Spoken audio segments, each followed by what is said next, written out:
आइए इस पर बात करने के लिए सीधा चलते हैं director general NDRF Atul Karwal ji के पास।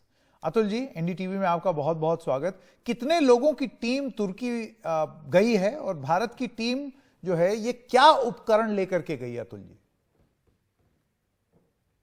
संकेत, दो टीम्स गई हैं। पहली टीम में 51 रेस्क्यूज हैं, दूसरी टीम में 50 हैं। उनके पास तमाम तरह की इक्विपमेंट रहती है। बिल्डिंग इंटरवेंशन के हमारे जितने भी टूल्स हैं, कटिंग टूल्स हैं, हैमर्स हैं, ड्रिल्स हैं, कंक्रीट कटर्स हैं, बोल्ट कटर्स हैं, प्लस हाई राइज रेस्क्यू में हमारी इक्विपमेंट रहती है जो नॉर्मल है। हार्नेसेस हैं, रोप्स हैं, कैराबिनर्स हैं, डिसेंडर्स हैं, पुलिस हैं। तो उस सब की तैयारी के साथ ये टीम जाती है। उसकी लिस्ट हमारे पास डिटेल तैयार रहती है। सो ये सब उनके पास उपलब्ध है। प्लस जैसा मैंने बताया है कि 7 गाड़ियां भी ये 2 फ्लाइट्स में वहां पहुंच गई हैं। 3 पहुंच गई हैं, 4 और पहुंच रही हैं। जी अतुल जी, कितने समय तक राहत और बचाव के लिए ये भारतीय टीमें वहां पर रहेंगी, या इसका कोई अंदाजा है, या अगर जरूरत पड़ने पर और टीमें भेजनी हो तो? हम नॉर्मली एक ऐसी तैयारी के साथ जाते हैं कि हम लोकल अथॉरिटीज पे, इंफ्रास्ट्रक्चर पे बोझ ना बने। तो हमने 15 दिन की तैयारी की है, जिसमें हमारे पास हमारे खुद के टेंट्स उपलब्ध हैं, राशन उपलब्ध है। लेकिन ऐसे मौके पे इस तरह की चीज़ें वहाँ से मुहैया हो भी जाएंगी। तो 15 दिन हमारे लिए लिमिट नहीं रहेगा। जितना समय के लिए हमारी जरूरत पड़ेगी, हम रहने को तैयार हैं। आपको लगता है अतुल जी, मैं एक बार फिर से वो सवाल पूछना चाहता हूं कि जितनी टीम वहां पर गई है उतनी काफी होगी राहत और बचाव कार्य के लिए, और जरूरत पड़ने पर क्या और टीम भेजी जा सकती है? आप मैग्नीट्यूड देखिए वहां हाँ, क्राइसिस का। और टीमों की तैयारी हमने शुरू कर दी है। और अब ये टर्किश गवर्नमेंट पे डिपेंड करेगा कि वो हमारी कितनी मदद चाहते हैं और टीमों के लिए उनकी ज़रूरत है कि नहीं, क्योंकि उनके पास काफ़ी देशों से ये मदद आ रही होगी। तो वो मूल्यांकन वो करके हमको बता पाएंगे, और अगर ज़रूरत पड़ेगी तो और टीमें भेजने के लिए हम तैयार हैं। अतुल जी, अगर आप हमें ये बताना चाहें कि तुर्की की मदद करने का ये जो फैसला था, ये किस तरीके से लिया गया और कब लिया गया?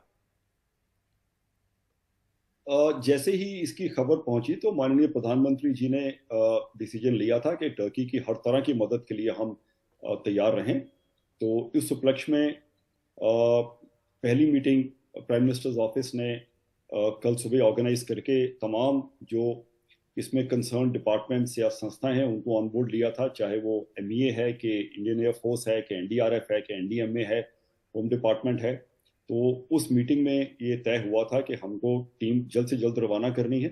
इसलिए हमारी जो टीमें कुछ समय से हम तैयार कर रहे थे, वो हमारी तैयारी काम में आई, और 2 टीमें हम इमीडिएटली डिप्लॉय कर पाए। दिल्ली वाली टीम को हमने पहले रवाना कर दिया, जो गाजियाबाद में उपलब्ध थी। और एक टीम हमारी कलकत्ता में थी। इंडियन एयरफोर्स ने बहुत सपोर्ट किया। कलकत्ता की टीम को पहले दिल्ली लेकर आए, उतने में दिल्ली की टीम को उन्होंने रवाना किया। और इस तरह का एक बहुत ही टाइम बाउंड ऑपरेशन, जब भारत सरकार ने निर्णय लिया कि मदद करनी है हर तरह की, तो सब एजेंसीज ने मिलकर काम करके इस डॉक्यूमेंटेशन को पूरा किया।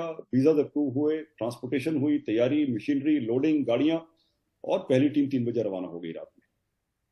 अतुल जी, राहत का काम किस तरीके का होगा, अगर आप ऑपरेशन के बारे में कुछ बता सकें, और तुर्की में कहां कहां भारत की टीम डिप्लॉय की जाएगी, क्योंकि तबाही बहुत जगह है, तो डिप्लॉयमेंट कहां होगी?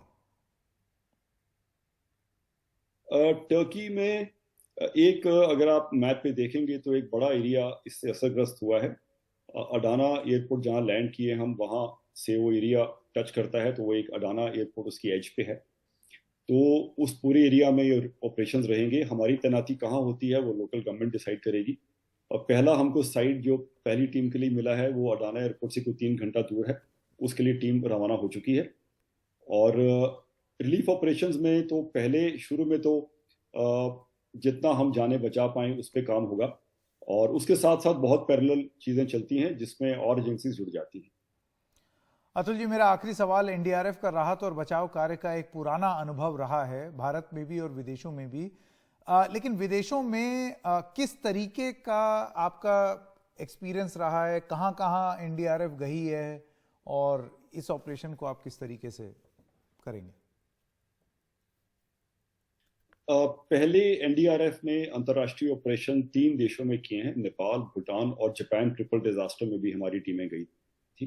तो ये हमारे लिए एक नई बात नहीं है, इसलिए इसकी तैयारी हमारे पास रहती है और आशा है कि इस दिक्कत वाले समय पे हम टर्की के काम आ पाएंगे, और एडिशनल टीमों की जरूरत पड़ेगी तो उसके लिए हमारी तैयारी है। जी अतुल जी, बहुत बहुत धन्यवाद हमारे साथ बात करने के लिए।